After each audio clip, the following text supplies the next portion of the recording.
Over the past 5 Sundays, we've worked our way from Isaiah 13 to 29, chapters in which God's people, Judah, find themselves in the way of the most powerful fighting force that the world had ever seen. The Assyrian army's innovative use of iron and cavalry had made them an unstoppable force, and they were using their unrivaled strength to establish a universal kingdom under their own name. Quite literally, the title that Assyrian emperors went by during Isaiah's lifetime was King of Assyria, King of Babylon, King of the 4 corners of the world, King of the universe. But to cement that claim was going to mean stamping all over Judah, not because Judah was especially important, but because Judah was especially in the way. Assyria didn't much care about Judah, but they did care about Egypt and Egypt's millennia of cultural prestige.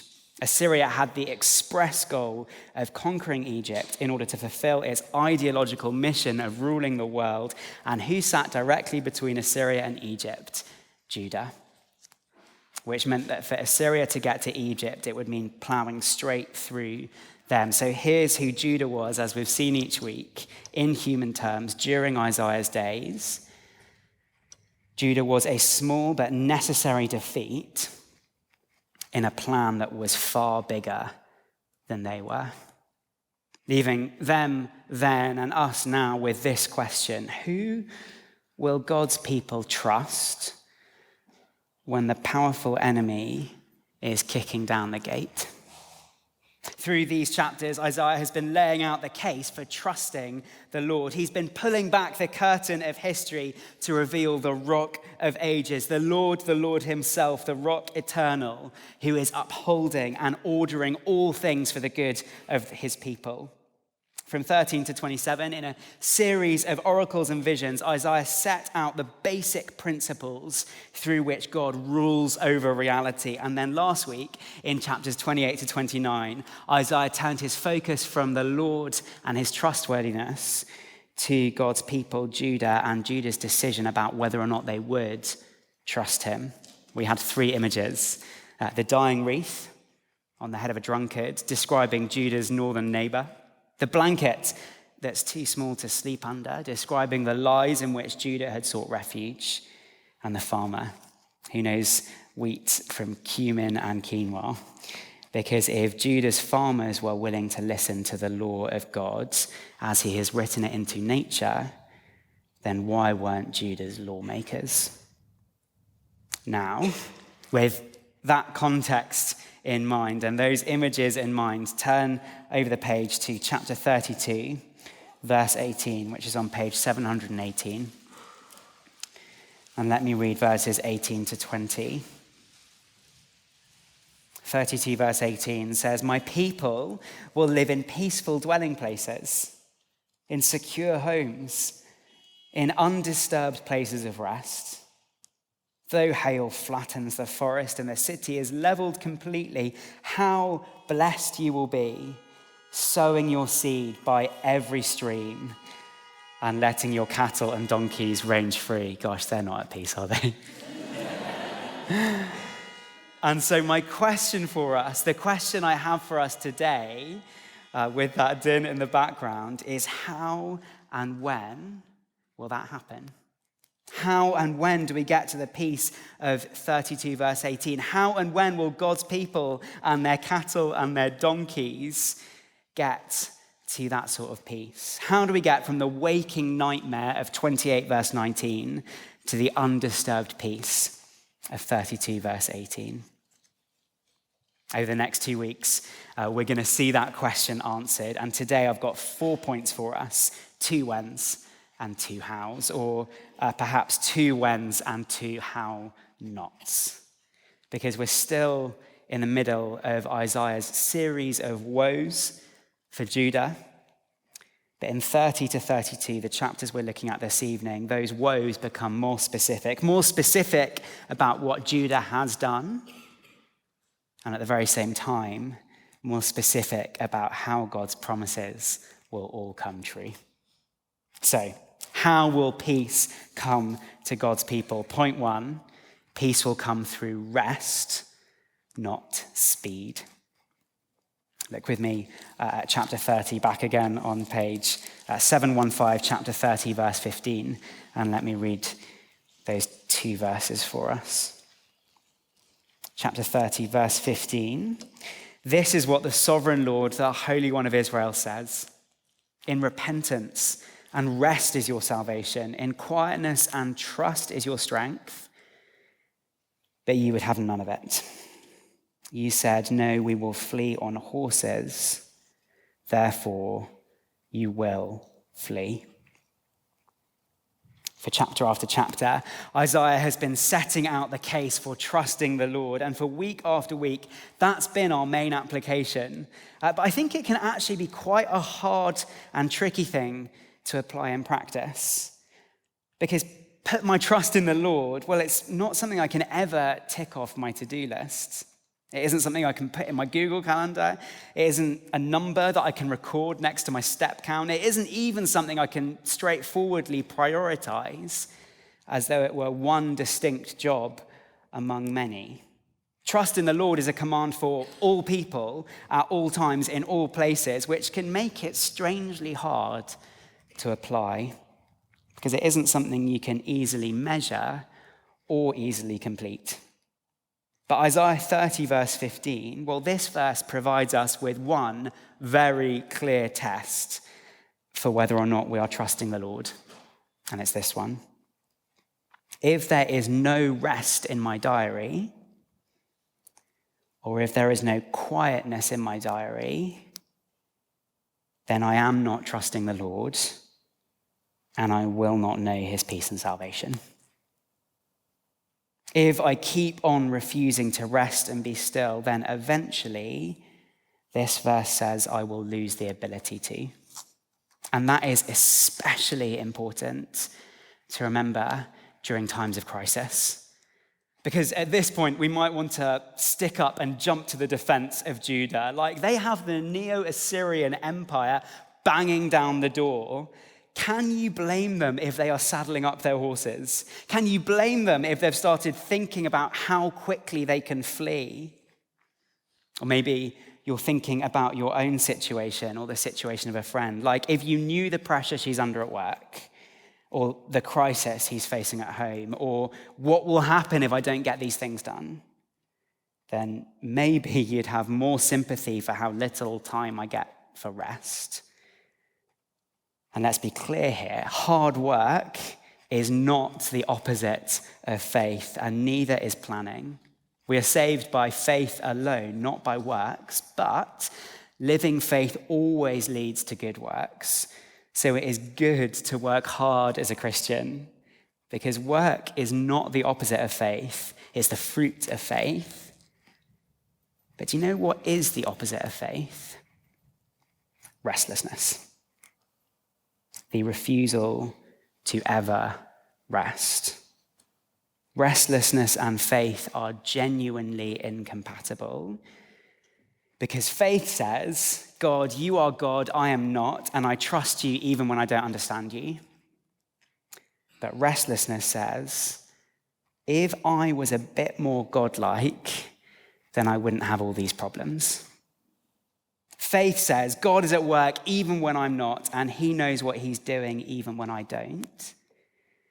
But restlessness says, do you know, I could probably solve these problems if I had a few more horses, or a bit more time, or slightly fewer limitations. Restlessness, well, it thinks that my limitations are my problem. But faith knows that my limitations are the proof that God is God and I am not. Restlessness and faith are genuinely incompatible. And the more urgent our problems are, the more important it is that we remember that. Because the moment when the Neo-Assyrian Empire starts banging down your door would be the worst possible moment to decide to try your hand at being God for the day. to decide to try and be better at being God than God is. The moment when the world is up in your face, pressuring you to breaking point, would be the worst possible moment to pretend you are limitless and to substitute your own little strength for the strength of the Lord, the rock eternal. One of the dangers of technology is that it can trick us into thinking that we can overcome our own problems by overcoming our own limitations. It can trick us into thinking that there is nothing that we can't know, nothing we can't do, and nowhere we can't be, or no problem that we can't fix. As though faster horses, or faster Wi-Fi, or faster commutes, or accelerated medical breakthroughs could make us fit for the throne of heaven.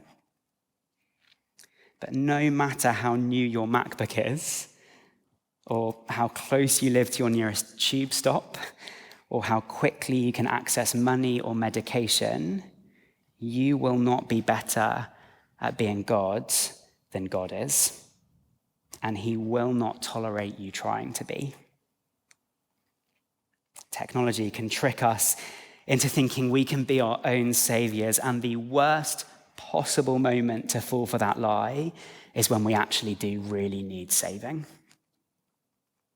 So next time you're under pressure, work hard, but whatever you do not refuse to be quiet and rest. We're coming into exam season, so I want to offer a really practical application for anyone who has an exam in the next 6 months. It's a habit I got into during my A-levels, and it's this. When the examiner says you may now turn over your papers, and there is a frantic rustle followed by a frenzy of scribbling, don't turn over your paper, not yet. Not right away. Sit and wait, and for 30 seconds, quietly devote the first 30 seconds of your exam to God. You could pray, or you could recall a Bible verse if you wanted, or you could just sit quietly in the middle of that frenzied exam hall, resting in the truth that your Heavenly Father is as mightily at work for you in those 30 seconds as he has been for all eternity. You are not the rock eternal, so don't try to be. Point 1, peace will come through rest, not speed. And point 2, peace will come through the Spirit, not the flesh. Look down at chapter 31, which is over the page, and verse 1 on page 716. Chapter 31, and let me read verses 1 and verse 3. Woe to those who go down to Egypt for help, who rely on horses, who trust in the multitude of their chariots and in the great strength of their horsemen, but do not look to the Holy One of Israel or seek help from the Lord. And then verse 3, the Egyptians are mere mortals and not gods. Their horses are flesh and not spirit. Judah fell for the lie that horses could save them, and they fell for that lie in the worst possible moment, the moment when they really genuinely did actually need saving. But their mistake was actually even worse than that. Because the horses they hoped would save them, these weren't just any old horses. They were Egypt's horses. And Judah had no excuse for forgetting how useless Egypt's help would be to them. Judah had no excuse for forgetting that the Egyptians were mortal or that their horses were made of flesh. Judah really, really should have known better than to trust Egypt for salvation, because Egypt was the very nation from which their God had famously delivered them in the past. Israel and Judah had been slaves in Egypt, and God had saved them out of the hands of the Egyptians. They even wrote a whole song about it in Exodus chapter 15, about how their God was highly exalted and had hurled Egypt's horses and riders into the sea. And now, Judah was returning to the very power from which they had once been delivered. which might be funny if it wasn't so familiar. Because isn't this what all of us constantly do when we're under pressure? Don't we constantly look for salvation to the very flesh which used to enslave us, and from whose enslaving power we have been set free by Jesus? When we feel hard done by, don't we stoke up our impatience and anger and expect those vices to vindicate us? When we feel underappreciated, don't we console ourselves by puffing up our pride or filling up with greed?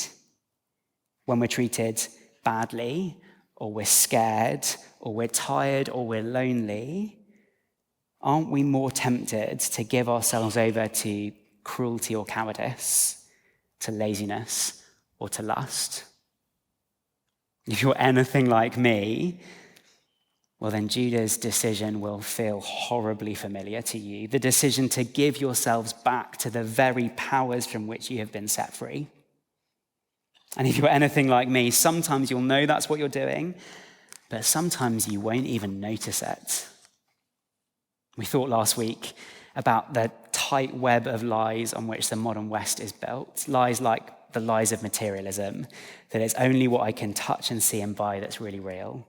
Or the lies of secularism, that what I can see and touch and buy and sell is stable enough to build a whole society on. Or the lies of liberalism, that society and education and culture and even healthcare should be oriented around maximizing my individual choices.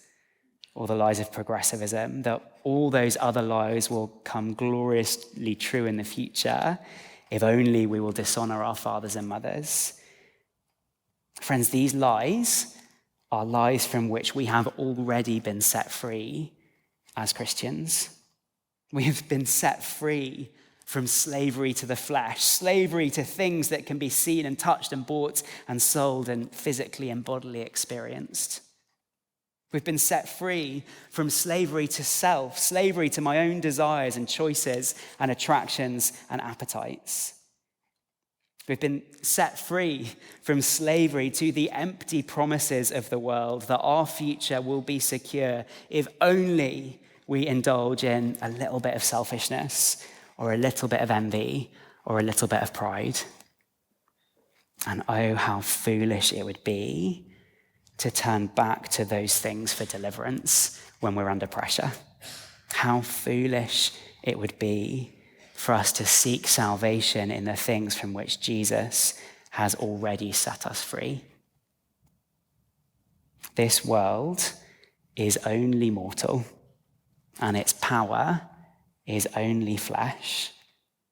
We were saved from it, we will not be saved by it, and woe to us on the day that we forget that. 2 hows. Peace will come through rest, not speed, and through the Spirit, not the flesh. And now, 2 whens.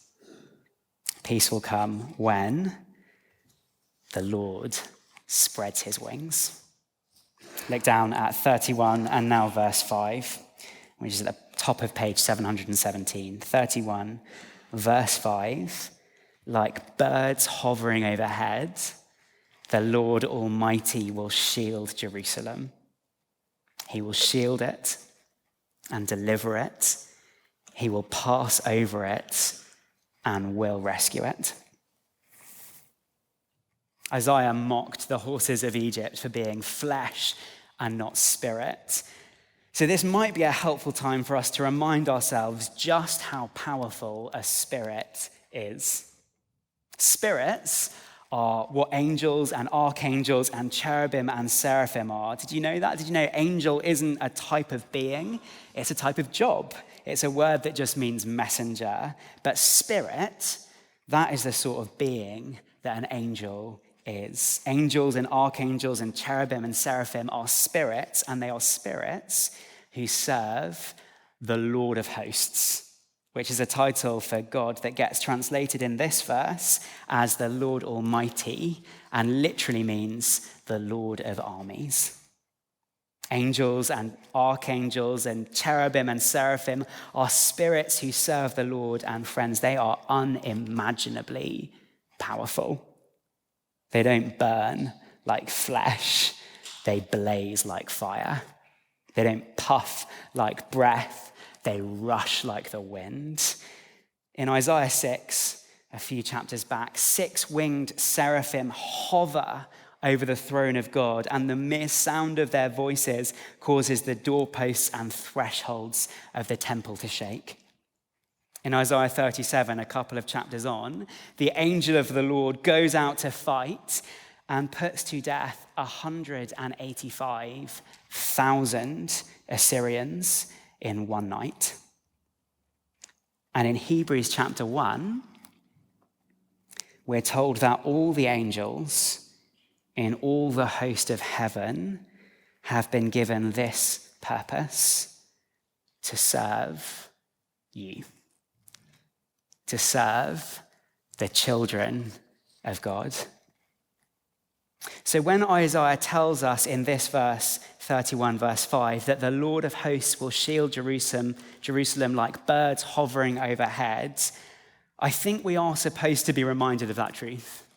I think we're supposed to be reminded of the hovering 6-winged seraphim from Isaiah 6. And I think we're supposed to have our eyes opened to the reality that then there in Jerusalem and now here in Westminster, there are more angels and archangels hovering around us than we would know how to number.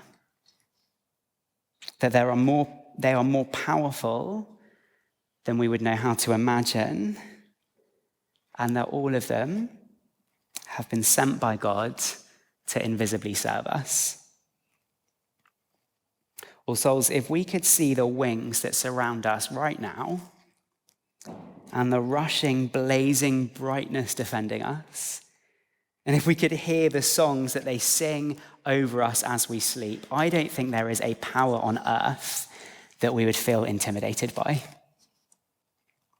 God had his wings over Jerusalem, and he has his wings over his church. And one day, when the powers of this world have their eyes opened to see the blazing, burning host of heaven that God has arrayed around his children, well, the powers of this world will fall to the ground dead through sheer terror. But that isn't the end of the comfort that God has for his people. In fact, it's barely even the start of the beginning. Because while these verses echo with the host of heaven, it isn't the angels who have Isaiah's focus in chapter 31.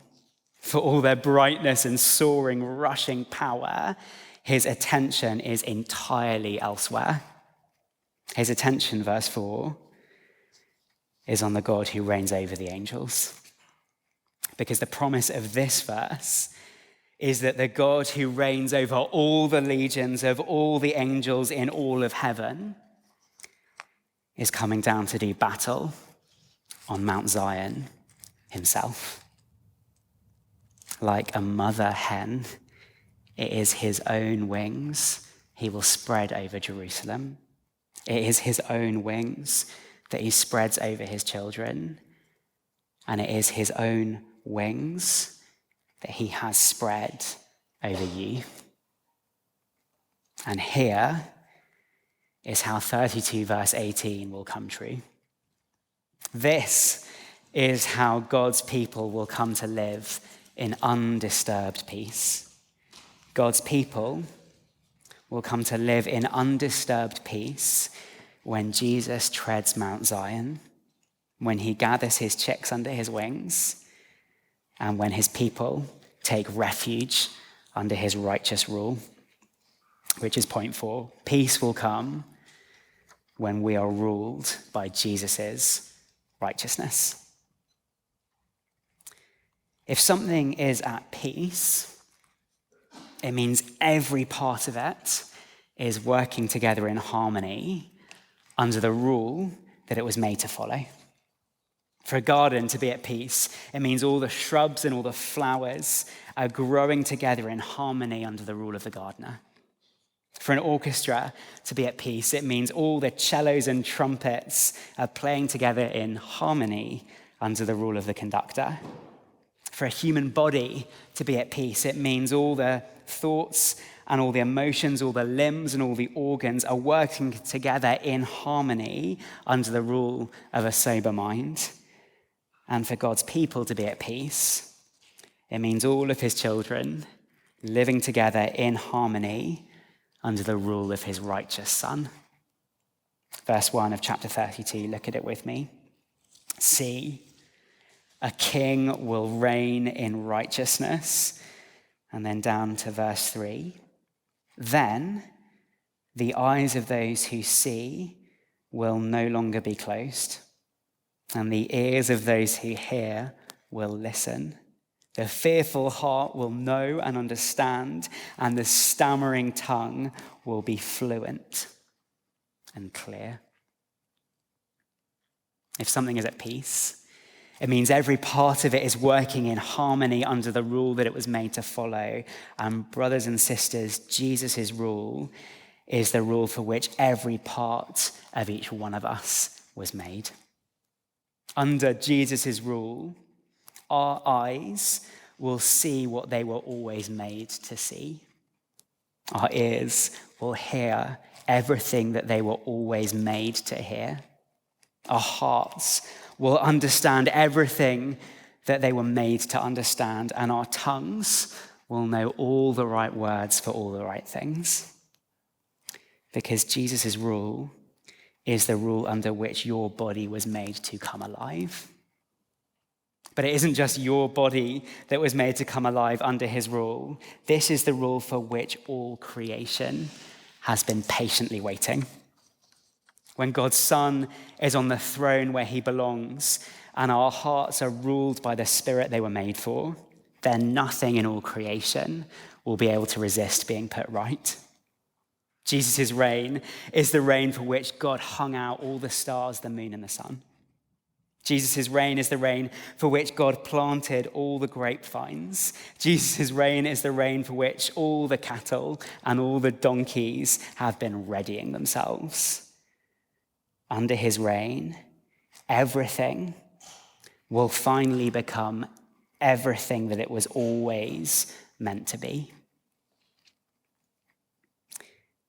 Friends, peace means becoming what we were made to be under the rule we were made for.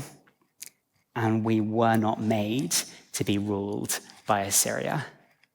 We weren't made to be slaves in Egypt or to take refuge in restlessness and lies. We weren't made to be overcome by the power of the flesh. We weren't even made to be ruled over by angels. We were made to be ruled by the righteousness of Jesus Christ. And it is under that rule, and only under that rule, that we will know the peace of being everything that we were created to be. So, brothers and sisters, this week, don't settle for anything less than everything you were made to be. Don't settle for anything less than everything that your eyes and your ears and your heart were made to see and hear and understand. Don't settle for anything less than Jesus' righteous rule in your life. A day of peace is coming to this universe, and on that day, you will be everything you were made to be, in harmony with everything else under the rule that you were made to follow. So, do not give your mind to lies or your heart to restlessness. Don't give your eyes or your ears to the enslaving power of the flesh. Let your body and let your soul be ruled now by the King who will be reigning then, because God has made us for himself. And in the famous prayer of St. Augustine, our hearts are restless until they find their rest in him. As the band come up, let me close using a prayer from the Book of Common Prayer. It's actually a prayer for a few weeks' time, but it's very fitting to these chapters. So let me pray. Almighty God, who alone can order the unruly wills and affections of sinful people like us, grant to us, your people, that we may love what you command and desire what you promise, that among the very many changes of this world, our hearts may surely there be fixed, where true joys are to be found. Through Jesus Christ our Lord. Amen.